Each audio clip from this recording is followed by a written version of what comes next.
As women, many of us feel the need to grin and bear it. It's oftentimes difficult to ask for what we need. That's right, and sometimes it's hard to ask because we don't know what we want ourselves. Now today, I'm so glad that we're here with Karen Laos, who is a leadership coach who is helping women to find their voice. Yes, welcome. Thank you. Thank you so much. You speak to huge organizations, NASA, Google, Apple, but what is your best piece of advice? We'll dive right in on communicating with confidence in the workplace. First step is have a point and get to it quickly. So many of us ramble, and as a recovering rambler myself, I have taught myself what to do, and this technique has helped many. Stop, pause, and say out loud, my point is this. That will help you focus, and it will also help your listeners focus, the people that are there in the room with you. That's great. That's very actionable. simple. Very simple. And you have a second piece of advice? What was it? Oh, upspeak. Yeah. Yes, this is just to make sure we're all on the same page. Upspeak is a slang term for when we say a statement with a question mark or a comma. This happens a lot in introductions, so I want to give you a quick demo. Okay. Option 1, hi, I'm Karen Laos. I'm originally from Minneapolis, but now I live in San Francisco. Option 2, hi, I'm Karen Laos. I am originally from Minneapolis, but now I live in San Francisco. What do you notice about the difference? You ended the diction. and you ended in a question almost. You ended with your voice up versus a statement. Exactly. So making sure that we speak with vocal conviction, and ultimately all we're doing is punctuating. But what happens is when we speak, we tend to forget about punctuation.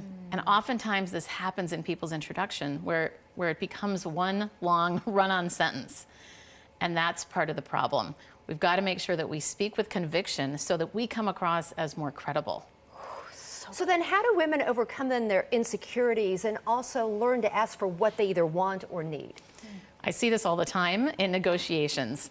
The number one thing that we need to do first is notice what is that message of doubt that gets in our way. We hold ourselves back often. And one of the messages of doubt that seems to be prevalent is, I'm not good enough. And notice when I say that, it even sounds heavy. What we want to do to change that up is take that same phrase and sing it like a Broadway musical. I'm not good enough. And suddenly we're laughing. It changes the meaning of that same thought. And the really cool thing is that it's science-based. It changes up the neural pathways that lead to our brain or that are in our brain. And what that means is it takes the power away.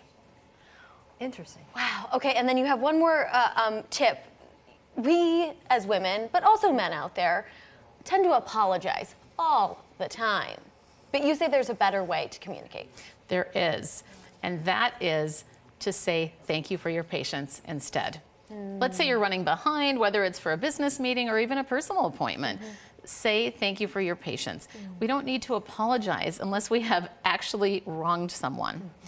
Another tip that is also a place to start is to train yourself to say excuse me instead of I'm sorry. Let's imagine the three of us were in the grocery store and we bump into each other, we didn't know each other randomly, and suddenly most of the time our default is, oh, I'm sorry. Right. I'm so sorry, yeah. If we can train ourselves to say, excuse me instead, that is a time that would be perfectly appropriate instead of I'm sorry. That is a great tip. Great tip. Now, what I think is so cool is that you are on a mission to educate those who have self-doubt and eradicate 10 million women in 10 years. How do you plan to accomplish that, and how can we help you? Well, thank you. Absolutely, I am not alone in this, right? I can't do it alone. And there are ways that you can get involved. Specifically, start first with yourself. Start with some of these tips that we've talked about today.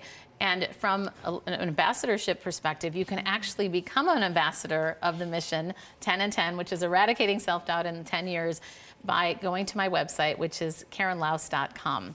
And the beautiful thing is there are complimentary resources there that will help with very tangible tips. And that's what I'm known for, are the practical tips to help us to step into our confidence and find our courage to be able to speak with that confidence. I want to get a little personal, and we have about a minute left. I heard a podcast on your YouTube that you didn't get the speaking job at the TEDx Minneapolis, but you said so many wonderful things came after that. That must have had an impact on your confidence when you didn't get that right away. Oh. How did you build that back up?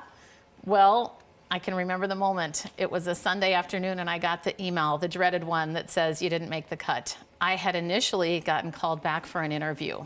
I had such a great connection with the curator that I decided, now mind you, after spending a few hours of grieving, I'm not gonna lie, it was very sad for me because that is my hometown.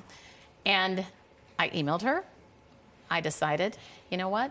I'm gonna ask her if she wants to have coffee the next time I'm in town. We had coffee, and by the way, she lived 4 blocks from where I grew up. So we already had this connection, and by making that one ask, even though it was uncomfortable, I got together with her, and that's when she said, I think you should be one of our speaker coaches. And then she introduced me to the head speaker coach, and then I was nominated after being on the team as a speaker coach to become the TEDx MC of the Minneapolis event. I was co-MCing with another wonderful woman named Paulette. So you can turn things around when Exactly. you are confident, but it's just building that up. You are so wonderful. I can't wait to be friends with you after this. I'll be calling you. And come back to the show anytime. Yes, please. Thank you so much, Karen. To learn more, visit KarenLaos.com, and you can check her out on social media too.